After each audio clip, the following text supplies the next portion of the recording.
Still sitting in a truck seat that's older than your favorite pair of work boots?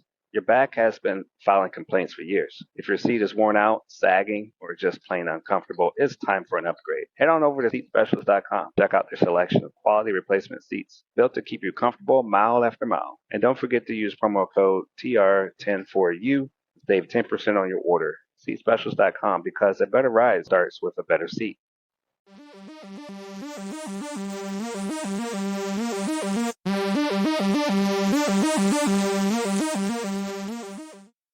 Hi, everybody. Welcome back to another episode of That's Delivered. I'm your host, Trucking Ray, and today, this is where the road meets real talk, where we're going to be back for another powerful conversation from AAWTA. A lot of the spotlight that we're going to put on this series is going to capture a lot of individuals behind the scenes of AAWTA.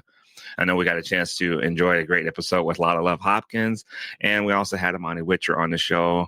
And today we're going to roll out the red carpet for another one of the great behind the scenes. It's going to be Corisa Carter, known for many things that she's doing that's going to be insurmountable as the intermodal queen. Chris brings 23 years of experience in the transportation and logistics. She owns CM Transportation and also CM Consulting. She is the founder of Charleston Trucking Expo. She got that started, an annual event that is quickly becoming one of the Southeast's most important trucking gatherings. So she also created Transportation Industry Foundation, TEF, open doors for others in the industry of actively mentors through leading ladies of logistics. So if you're ready to hear more about this wonderful woman and how she has helped the freight industry inside and out, her dedication and creativity is opportunity for the next generation. This episode is for you. So let's get into it.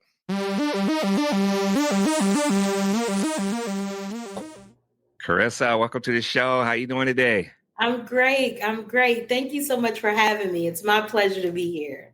Man, pleasure's all mine, man. You guys are doing great things over there at AAWTA. I'm so happy to be a part of it and have this series out there to help other people understand what it is that you guys are doing over there. I mean, because every time I see you guys and I see a post, I get excited. I was like, man, what are they cooking up? Let's go. Let's talk about it. Like I said, everybody can eat. Yeah. So, I mean, one of the first things we want to talk about is, what take you back? I mean, how did it all get started? What drew you into the transportation industry and logistics in the space of 20 years ago? Wow. How much time do we have? I really usually answer that question and tell people that I don't know that I chose trucking. Trucking chose me. So I am definitely a success story of how, all things are possible. I mean, like with God, all things truly are possible.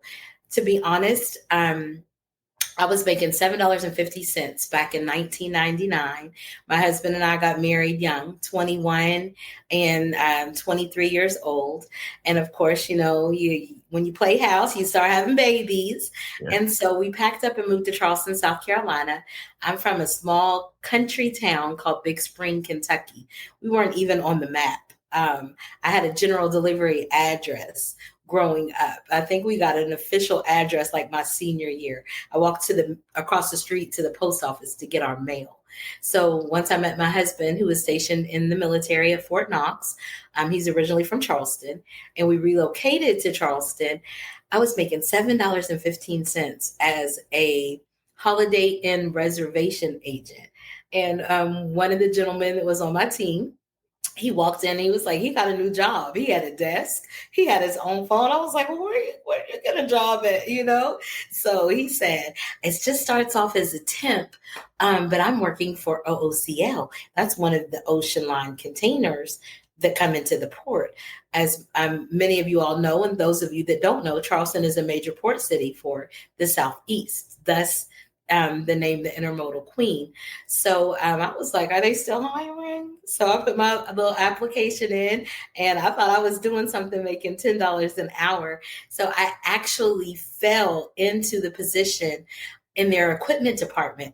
But when I tell you that I loved it and I had a passion for the the trucking companies that I dispatched for, I worked my way up from the equipment department to customer service and dispatching.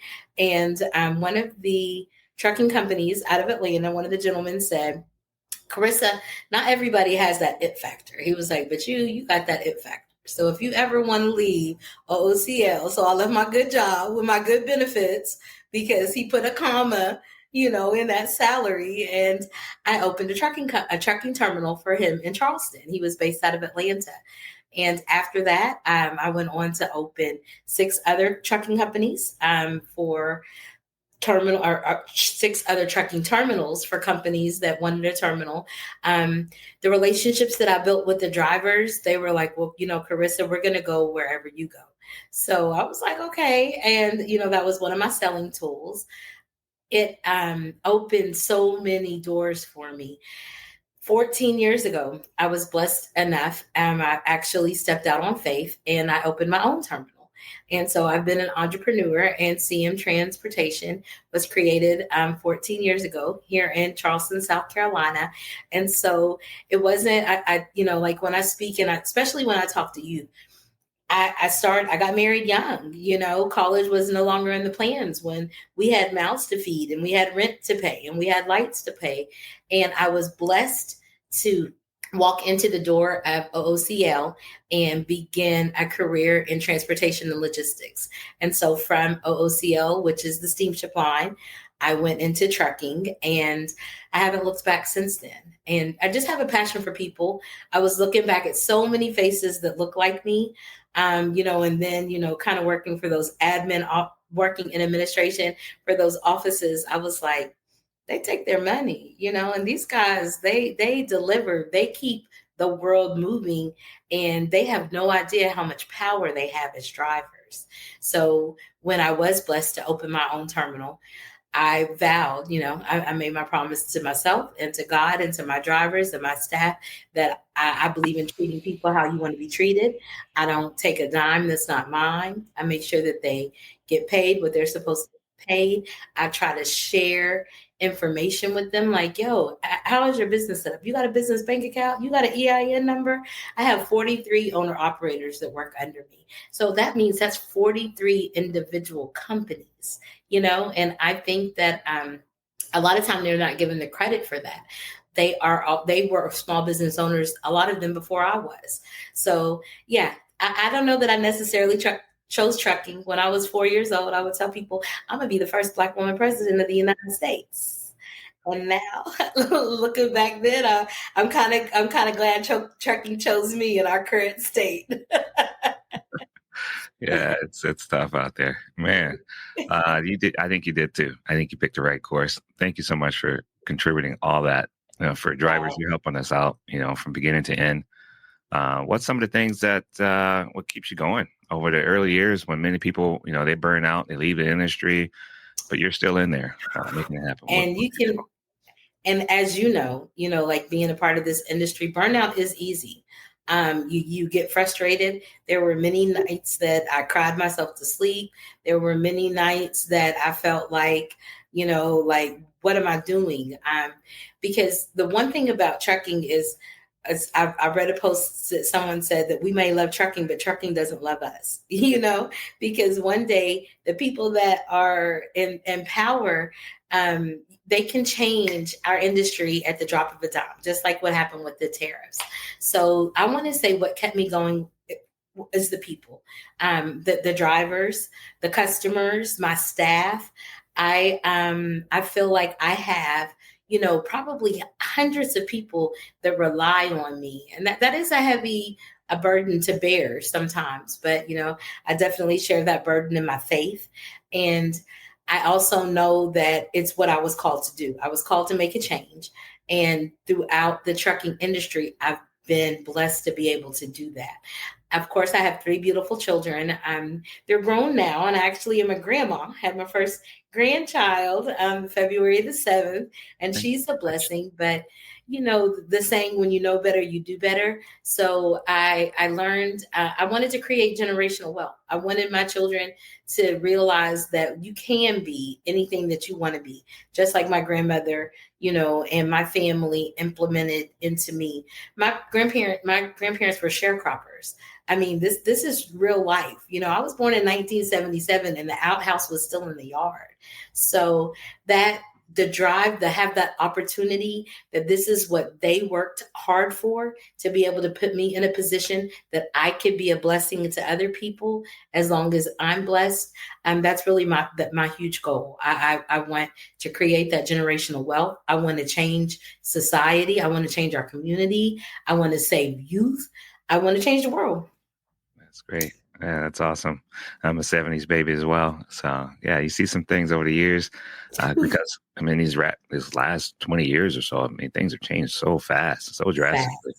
And yeah, thank you for hanging in there.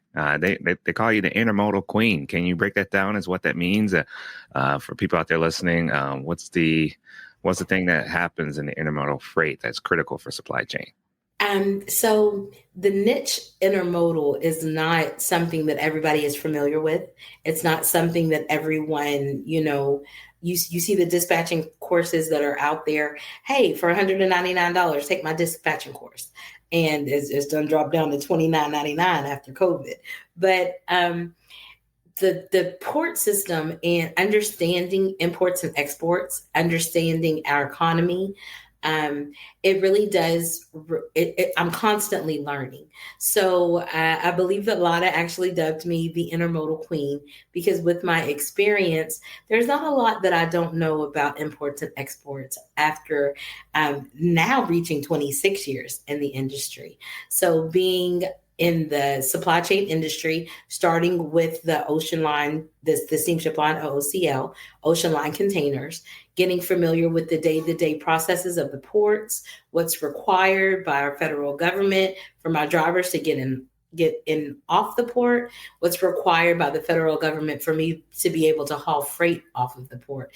It's a little different than domestic carrier, so that I believe that I got that term because of the experience. So you can call me and say, hey, Corisa, I've got a customer who's asking about, delivering a container that's arriving to the port, and I don't know what to do. Well, there's a lot of red tape. I mean, to be honest, like everyone can't go in the port. They are federal facilities. You have to be approved by the federal government with the TWIC card, which stands for the Transportation Workers Identification Credential. So they run background checks on our drivers. They have to get that TWIC card to be able to go in and off of the terminal. Freight has to be customs cleared. I have to understand imports versus exports, shippers versus consignees. Yeah, I was definitely blessed to be able to start on the ocean line side, and then get into the trucking side. I've also been an equipment depot manager for like hazardous cargo. I ran the inventory department for a 3PL. So I've been on the warehousing side. I've been on the steamship side. I've been on the trucking side. And 26 years, I've gained a lot of knowledge.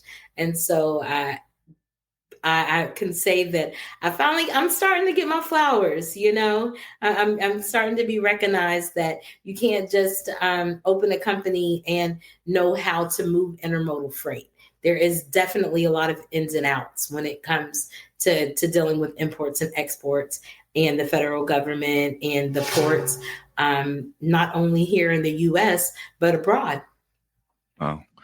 Can you give us a little sneak peek as what a conversation would be like when you try to get a load or try to talk to someone across the port there to get something going in?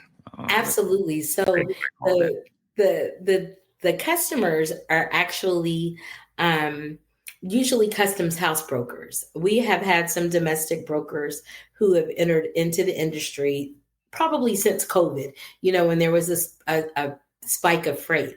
But when you heard people talking about the shelves being empty from toilet paper, I always like to say that it's a circle, like the trucking industry is a circle, and it starts with intermodal. So whatever we don't manufacture and produce here in the United States, it has to be imported from another country.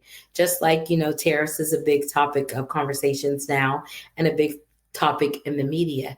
So, like The reason that those larger companies such as Target and Walmart are leaning on our political administration is because whatever we don't produce and manufacture here in the United States, we order it from somewhere else. So when the shelves were empty, that's because we're purchasing it from someone else. We're importing it into the United States. Once it arrives to the ports, then we get to truck it out. So the customers that are buying those products, my largest customer is actually an exporter, which is International Paper. I'm proud to say, a Fortune 500 company. I've been a carrier for International Paper for going on 15 years. But those, let's just use Mercedes, for example, Volvo. They have to get they're getting their parts from other countries. So when I reach out to Volvo or when I reach out to Mercedes, then I'm able to sell my experience and let them know, hey, if you've got this coming into the port, we can watch it for you. We understand the releases. There has to be custom entry numbers filed with U.S. Customs. Some of them are pulled for exams. All of the equipment is owned by the steamship lines. So that's really one of the major differences with domestic freight.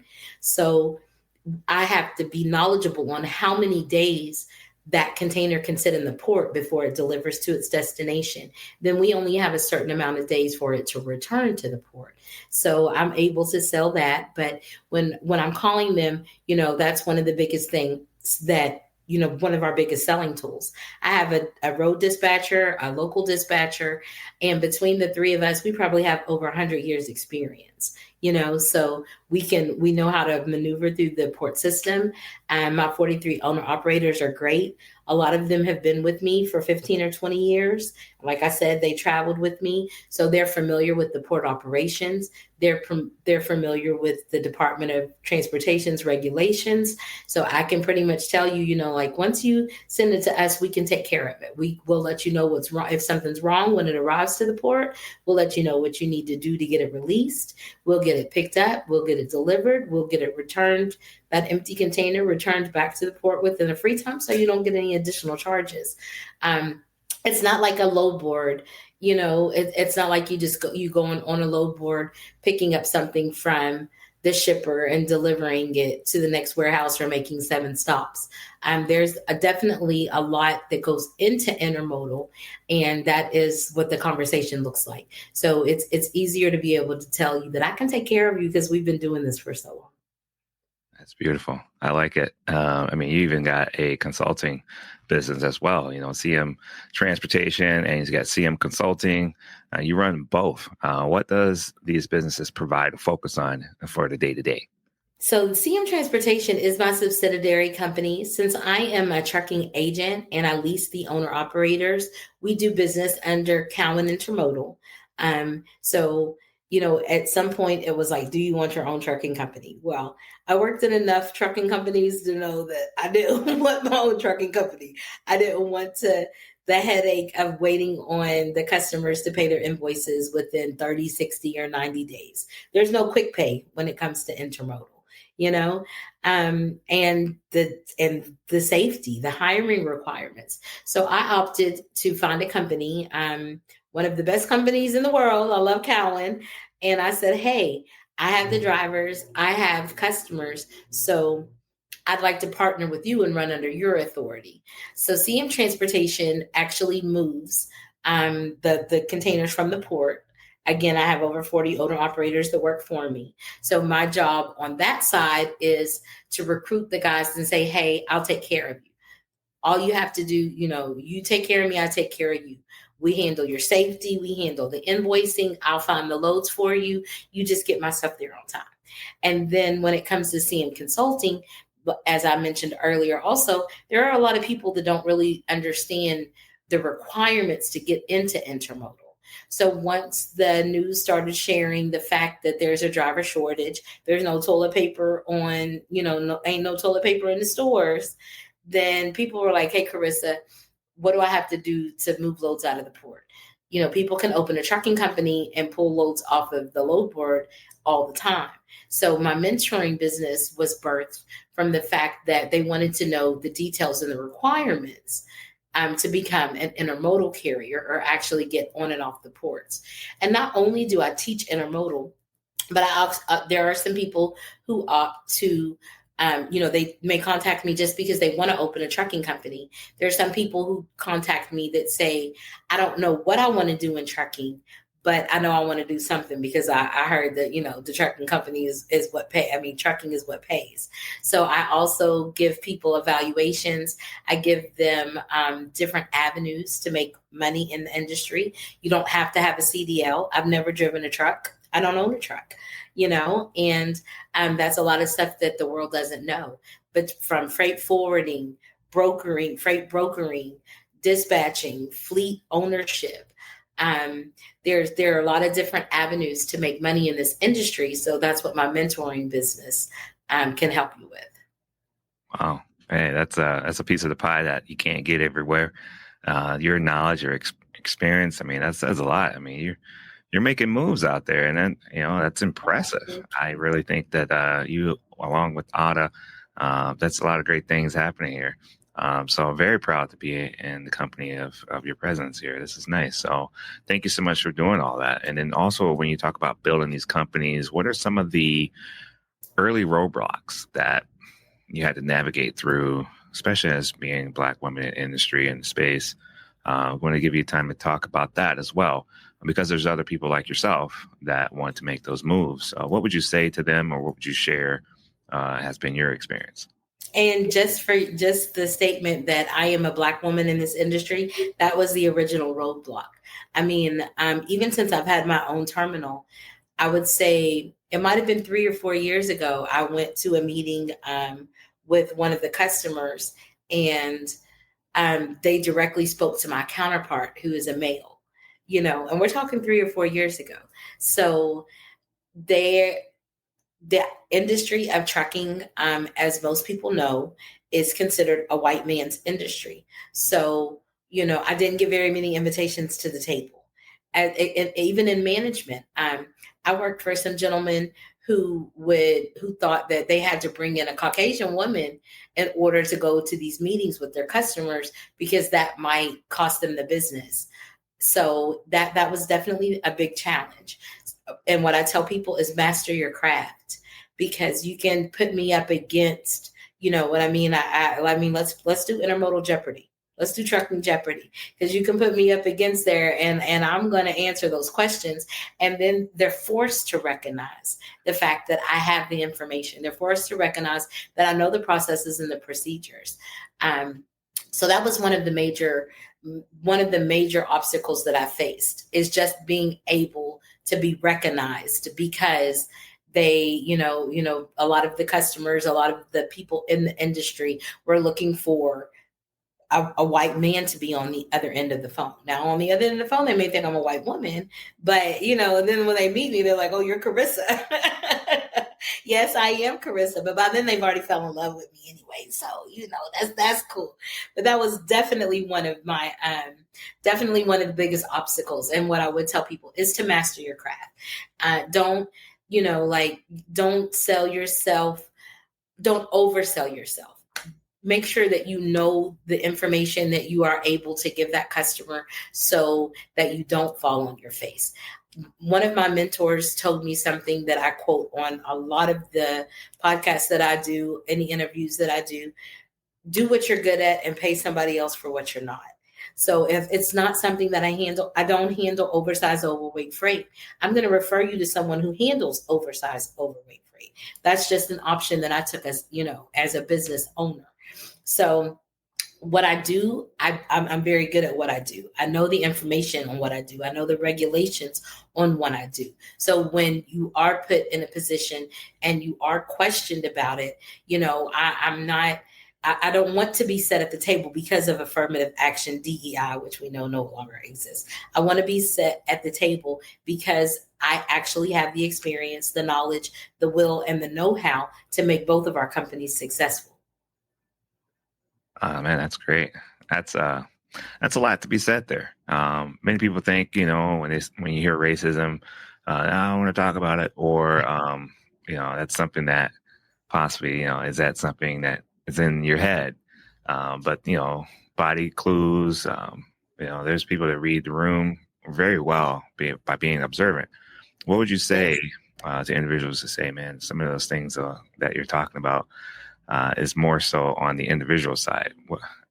Give a little bit more, maybe. Can you do that? I think, yeah. And I, you know what, to be honest, I don't even really blame them, because it's a precedent that was set. So if a lot of these deals are closed on the golf courses, a lot of these handshakes are made at church. So if I'm attending the AME or the Baptist church and, they're attending another church, then, well, we called it the good old boy network. Let's be honest, So Jim knows Bob, knows John, and Jim brings his son in and he trains his son, and his son now knows Bob and now knows John. My kids aren't introduced to them, so they don't know, it's not something that has happened for us generationally.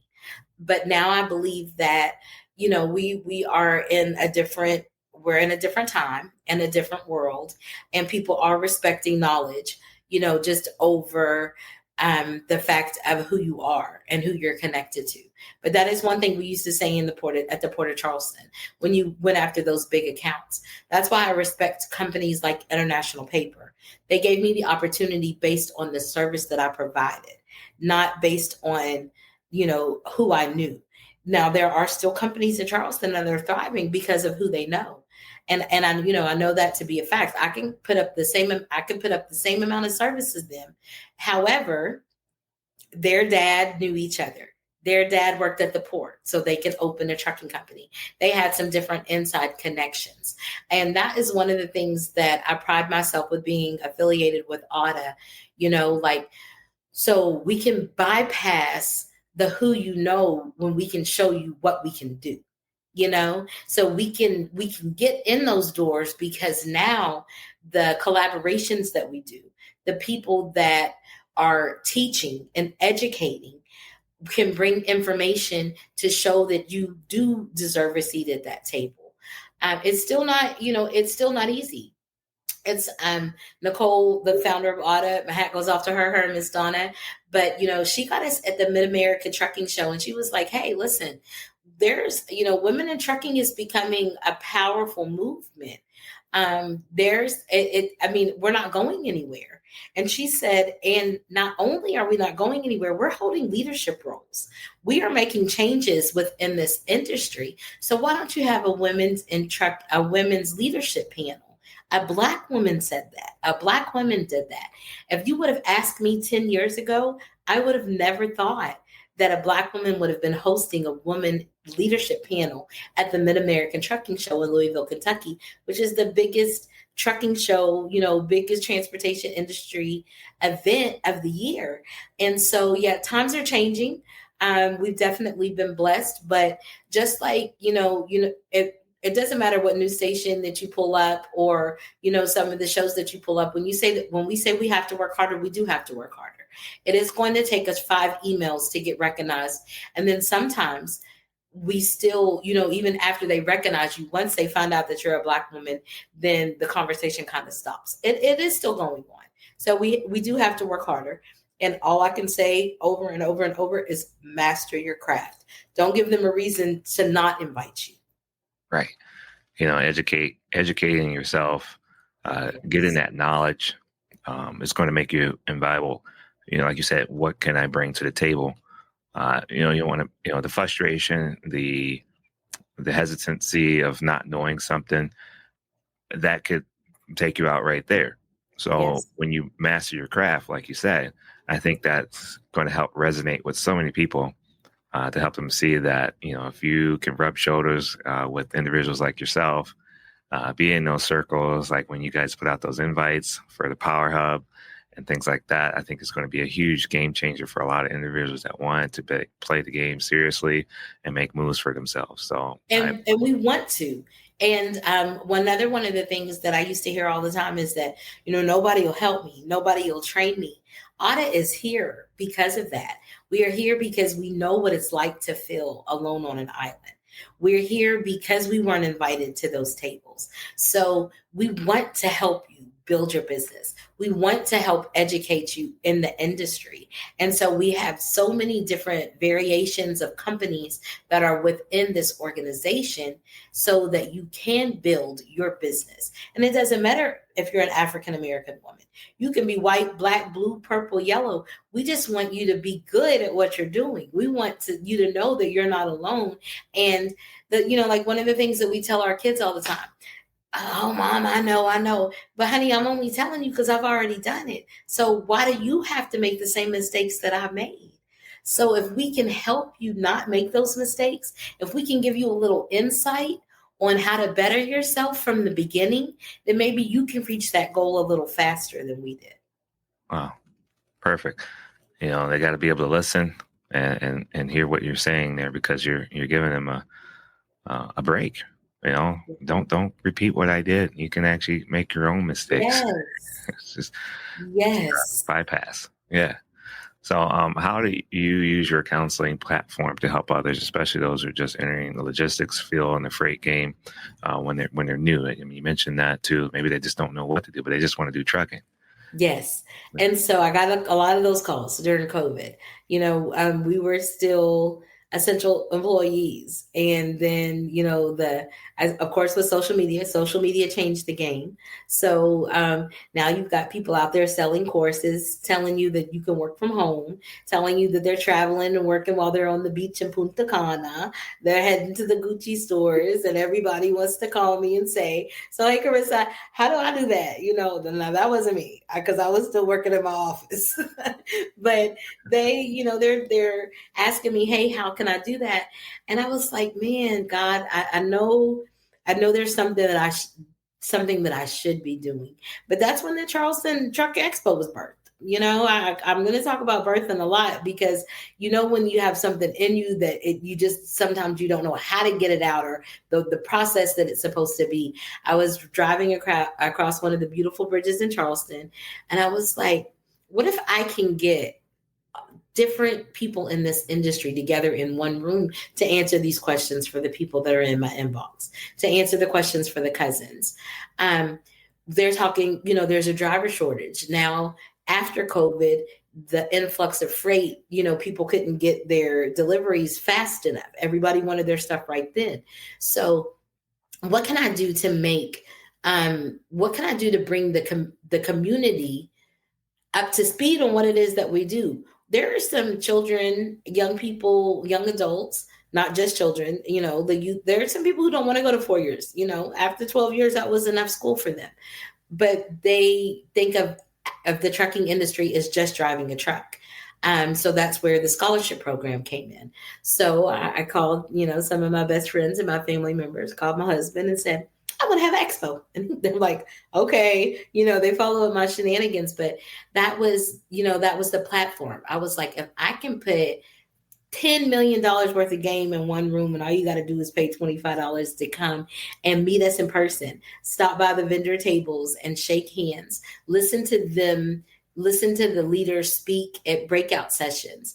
And then also a part of the trucking community and a part of the TransEd Foundation is to make you knowledgeable on what it is to be an entrepreneur. Because, it wasn't easy. The IRS bills changed. Nobody's taking taxes out of your check for you. You're responsible for that. You don't have good company insurance anymore. You're responsible for that. Financial planning. So if I could put all of that under one roof, how do you buy a house as a 1099 contractor? Mortgage lenders, real estate brokers. And then, as you could probably tell from this conversation, I like to have a good time too. I like to see people smile.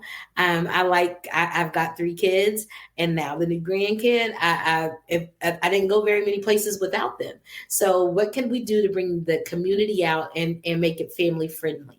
So that is one of my passions, is to educate and inspire, and to let people know that if you want to make a change in your life and you want to talk trucking, we're here.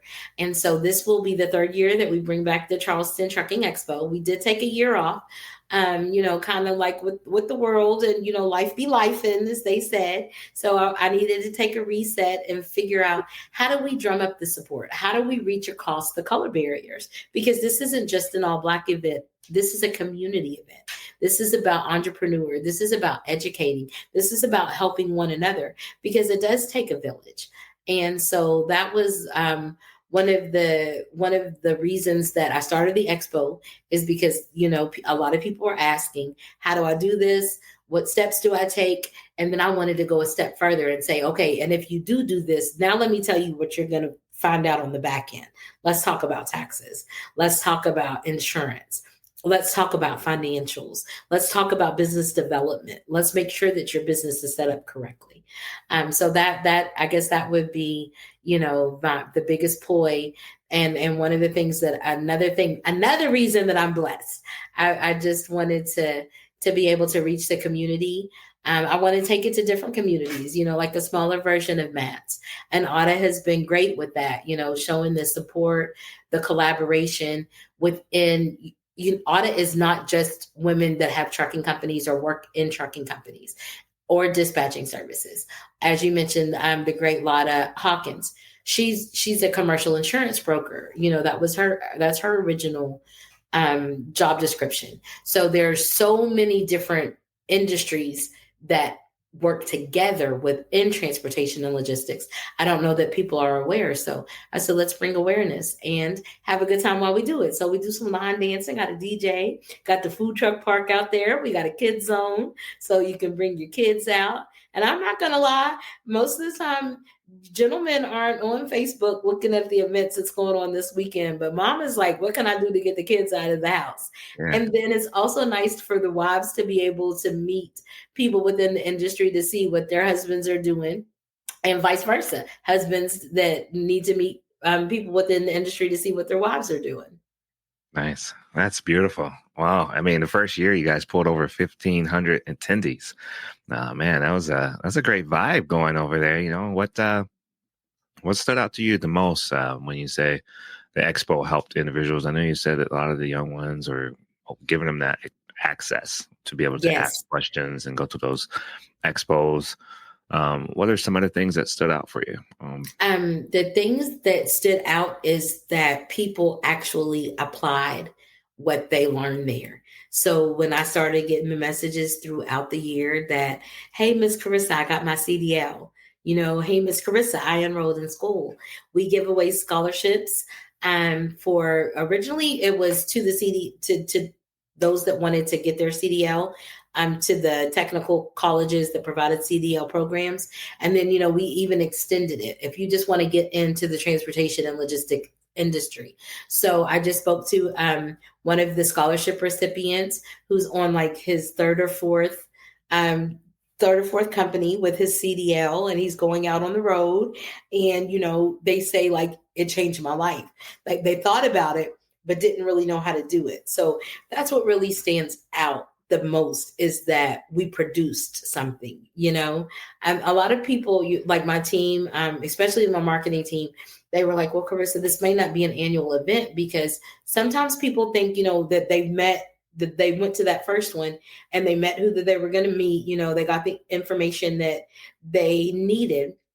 And so there's no reason for them to come back to the second one. But this is even as the intermodal queen, I'm always learning. I know I mentioned tariffs quite a few times, but that, our industry can take a turn at any time. That what's going on in the world affects us as a whole. Affects the supply chain industry. So I believe that the response that we're getting this year is because people are understanding that. It's not just about how to get in and how to get started. It's also about how to continue and how to be successful, and not just in trucking or transportation, but, as a business owner, entrepreneur, and creating generational wealth. Nice. I think that's awesome. Great. Wow. Especially when they say, hey, I got my CDL. I mean, that's a great feeling, a great victory. I think I got a little teary-eyed when one of the young ladies, she said, I don't know if you remember me. I said, I remember you. And she was like, I did it. I got my CDL. I was like, oh, she did it. And I was one of the first calls that she made. So that really touched me. Nice. So looking back over the years, is there any that stood out, any stories from the past that you want to share, maybe as a speaker, a workshop, or a moment where that really moved you? I know you mentioned the CDL story, but I also want to see if you had some others that you would like to share. Well, I actually want to share the story about AAWTA. Like, you know, how everyone knows you get the Facebook ads and you see Facebook promotions, And so the first time that I saw an ad for AAWTA, I was like, is this real? There's really an African American women's trucking association, because I've been doing this for a long time. And once again, I felt alone on an island. I signed up too quick. I think Nicole teases me. She was like, I didn't even know that you were a member as long as you were a member. But I was just like, the feeling that you get when you know that there are like-minded people out there that you can connect with, that there are like-minded people out there that are thinking like you, thus like-minded. It was an amazing feeling. And so one of the things that I like to leave with people is, like you said, when you're going through the hardships, as many times as you want to throw in the towel, sometimes you just need a Corisa to call and vent, a AAWTA to call to pray with, a Nicole to call to bounce ideas off of. So there's power in numbers. There's power in unity, and you can bring about change, whatever industry you're in.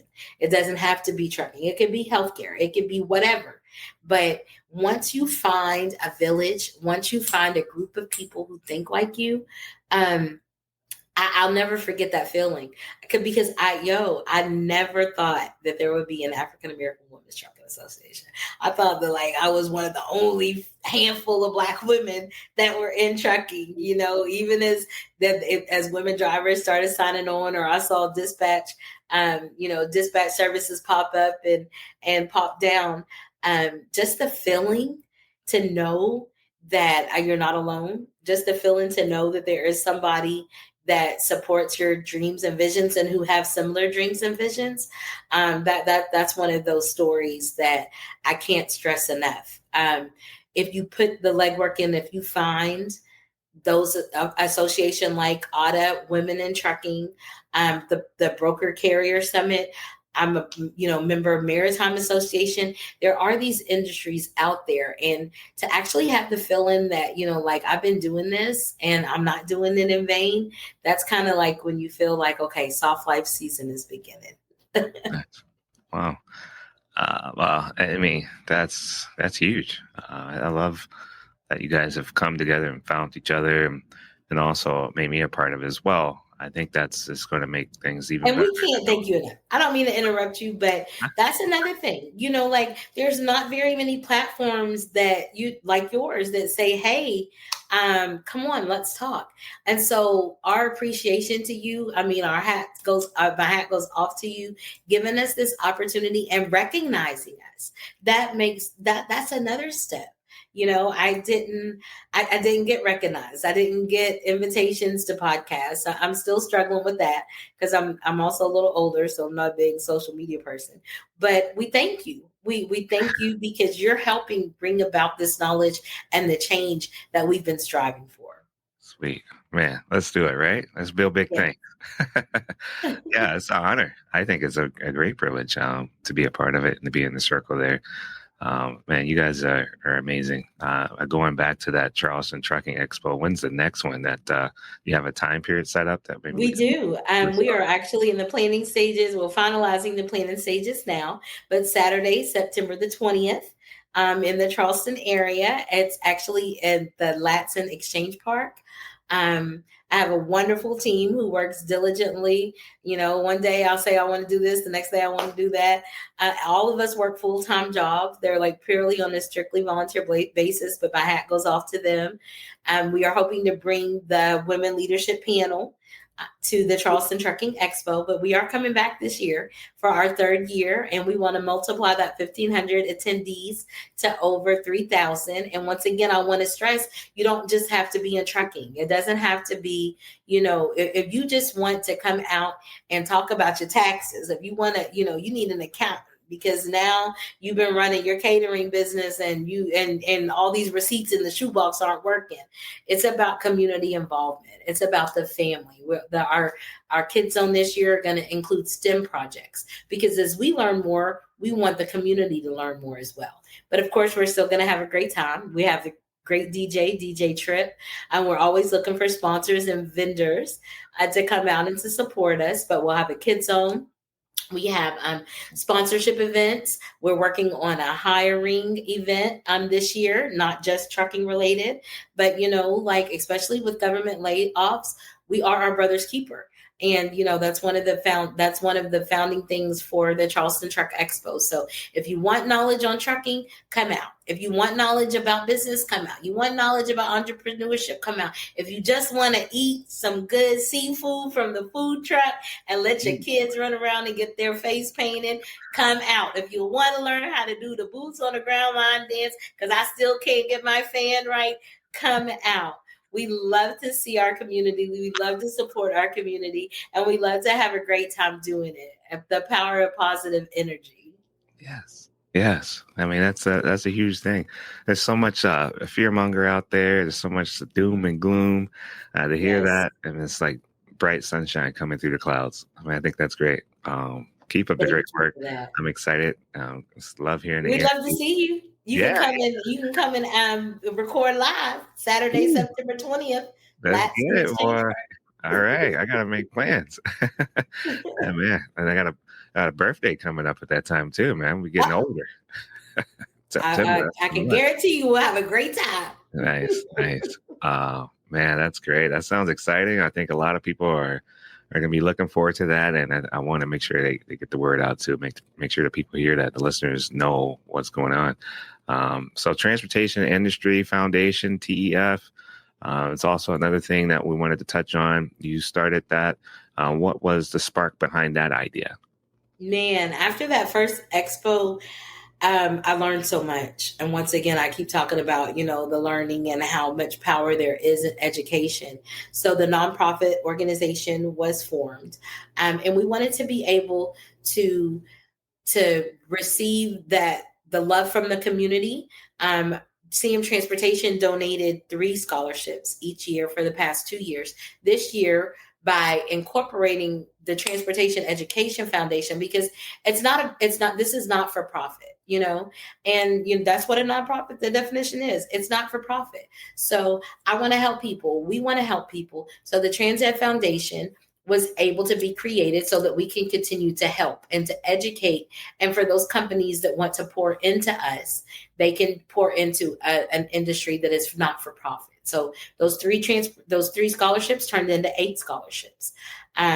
We have scholarship fundraisers, once again, family or community events this year. The first Black mayor of North Charleston, South Carolina, was our keynote speaker at our scholarship fundraiser. Mayor Burgess has been a huge supporter of the Charleston Truck Expo and the Trans Ed Foundation.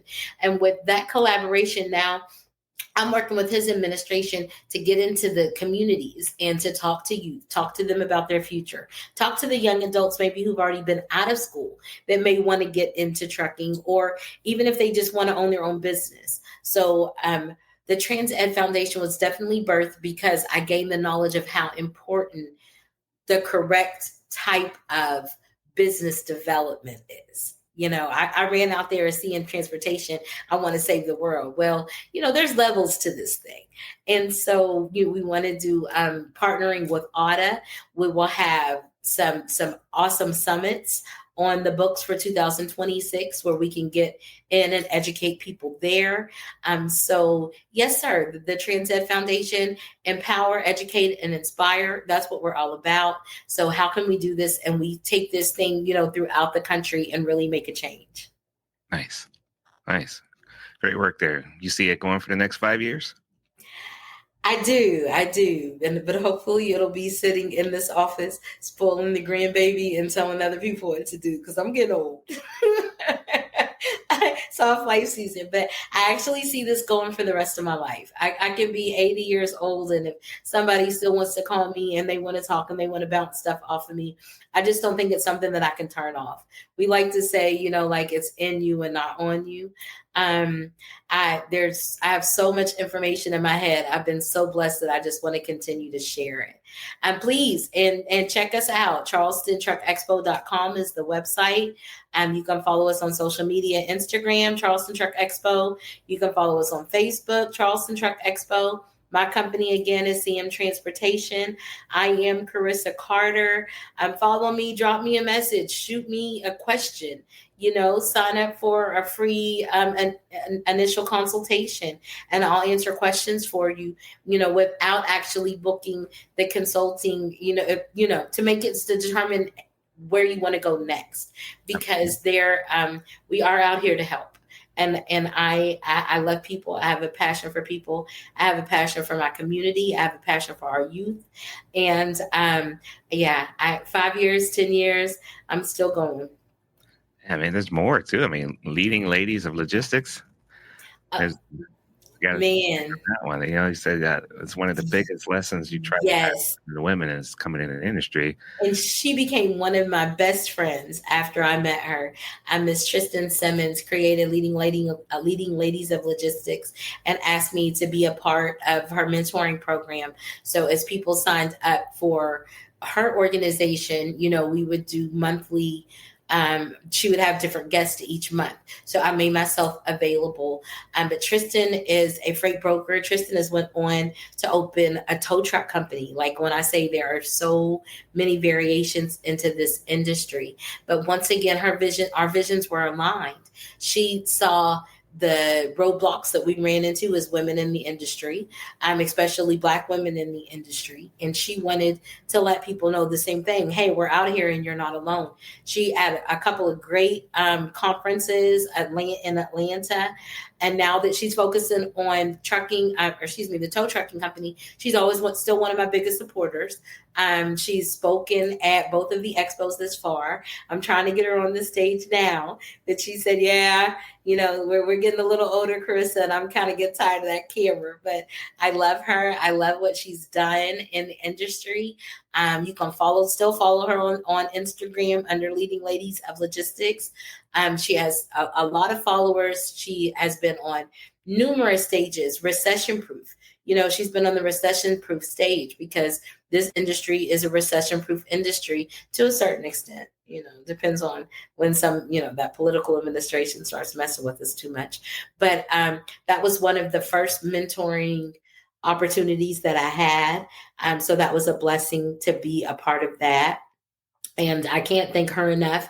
And just want your viewers to know that we're here. We've been here. She created that many moons ago, and we've been fighting to stay relevant and to let people know that even 5 or 10 years later, we're still doing the same thing. Yeah, thank you. Thank you for doing that and being a part of those movements and mentorships. I mean, like you keep mentioning too, the industry is aging. So a lot of the young ones, we got to help them follow in our footsteps, so to speak. I mean, they don't have to do exactly what we're doing, but they have to feel like they can fit in and that it's meant for them. It's not something that, they should just cast off and say, I got to go be a doctor. The trucking industry, you can do very well in that as well. The transportation industry, like I say, you have to have a CDL and ownership, and having that be a part of your life or a legacy you can pass on to your children. That's right. Man, what does success mean to you when it's talking about that? When to talk to them and paint a picture for them compared to 10 to 20 years ago. What do you see it looking like for young ones, young Black girls, or even men, or anyone else too that wants to get in the industry? What do you see it looking like in the next 10? It's a little different for me now. Almost 30 years later. But like when you asked me how I got into it, and probably for most of the young people, it was financial freedom. That's where it began.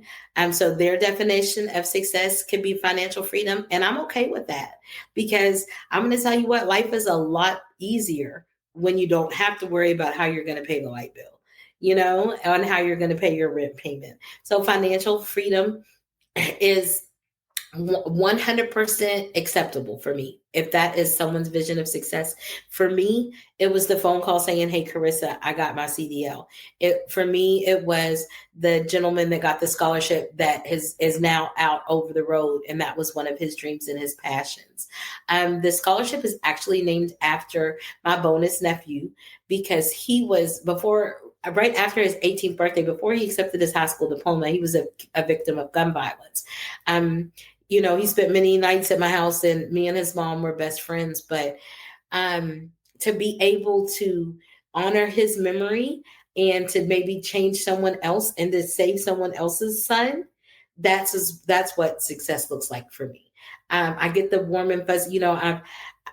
Of course, you can never have too much financial freedom. I'm not Elon Musk or anything, but it's nice to be able to say, "Hey, let's go do this," and take my mom on a tropical vacation every year. So I'm not going to downplay the fact that financial freedom is a big part of your success story, but it's the stuff for me that has come after that, the avenues that it's open for me to have that financial freedom, the being able to help my children, to educate them and to create generational wealth for the next generation. And also because I think, that those sharecroppers I was talking about, my granny and my pappy are probably looking down at me, and they're probably pretty proud now. And so what they did has not gone in vain. She cleaned for the same family for 20 something years, raised their kids, and their kids share my post. And, that means a lot. So that's a success that, like, what our ancestors did to get us here, that we can keep fighting and create the next generation, create wealth for the next generation. That's what success looks like for me. Nice, man. So that's a beautiful picture that you painted. Thank you so much for helping individuals see that. If that's what they want, there's nothing wrong with that. Not everybody's cut out to be in the room for hours, being a surgeon. So that's not something that we should push on everybody, because there's more than one avenue to success. Yes. Thank you for providing that. And also AAWTA, the connections and the industry advocacy that they do. Let's talk about that. How did you, I guess, being a part of that community, how did you play your role and being successful with that team? What is it that you're involved in? I was totally ready to volunteer once the opportunity presented itself to be an affiliate member. Like the vision, all of our visions were so similar that it was almost, like scary. And I'm talking to Nicole, talking to Lotta. I actually met Lotta first, who introduced me to Nicole. But the prior introduction to that was a gentleman named Jeff Renroe, and he wanted to do a conference in Atlanta. And Lotta said, "Well, let's connect you with Corisa," because she did the expo. But we all have this vision of sharing our information and not keeping it all to ourselves, of bettering our communities around us. So when I actually, started attending meetings and becoming an affiliate member, as because this is an organization that is in the groundbreaking stages. The Power Hub, oh my gosh. When she told us about the Power Hub and we were supposed to go around and do introductions, I was like, I know I'm supposed to introduce myself, but all I can say is, oh, wow. To be able to be connected with a community that actually put work behind their words, like she's got a location that people will, a storefront, a brick and mortar that people are going to be able to physically come to and not just hear us talk on social media or not just hear us talk on podcasts, but to actually meet people in person that will actually train you to do the stuff that we're telling you that you can train to do. I mean, it's amazing. And as I mentioned, the upcoming summits, just to be a part of an organization that sits on committees with the Federal Motor Carriers Association that are trying to make changes for women in trucking, who are trying to actually put their actions, once again, with their words.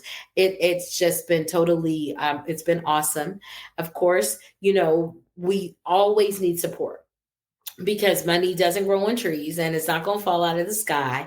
So we've come together, to support this organization financially, but we're still out there looking for those companies that say, hey, I see this organization trying to do something positive, so I need to become an affiliate member. This membership provides my company a platform that reaches, hundreds of thousands nationwide, versus maybe the Southeast region who may know who I am.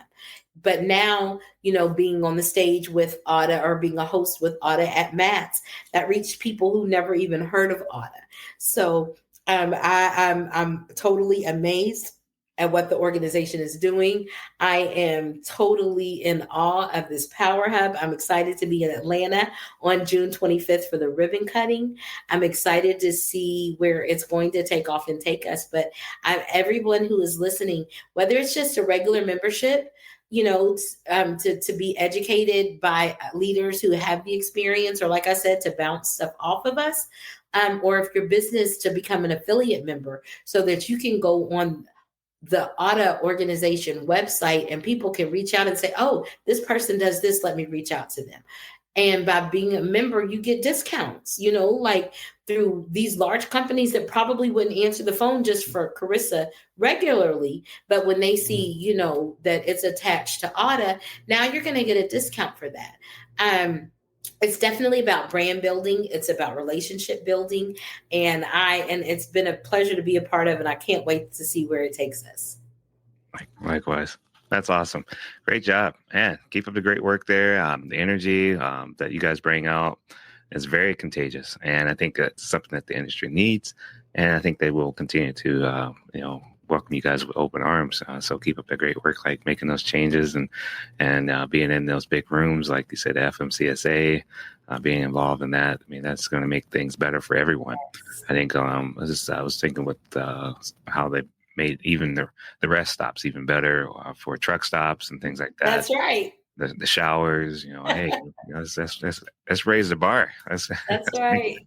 I got to use one shower and it felt it was nice and clean, and this is a great stop. I say everybody. People don't appreciate small stuff like that, right? Yeah. You get back out, go in the truck, feel like a superstar. So, right. So keep up the great work. So yeah, your view. What are some of the biggest gaps in equality or access in trucking right now that you see for the future that we can possibly reach out and fix, or get behind and support? I think the biggest gaps is probably the invitations to the table, and I think with associations like AAWTA, that I can definitely already see a difference in those. I think that a lot of the gaps come from the size of the companies. Like I'm a smaller, to some people I'm probably larger because I have 40 plus intermodal or 40 plus owner operators that work for me. But even our small companies still have a voice. Even our small companies are keeping the world moving. Trucking, we keep the world moving. So I think that, and when I say that, like the definition of small business, I believe is under 500 employees. So I think that the biggest gap, especially with when it comes to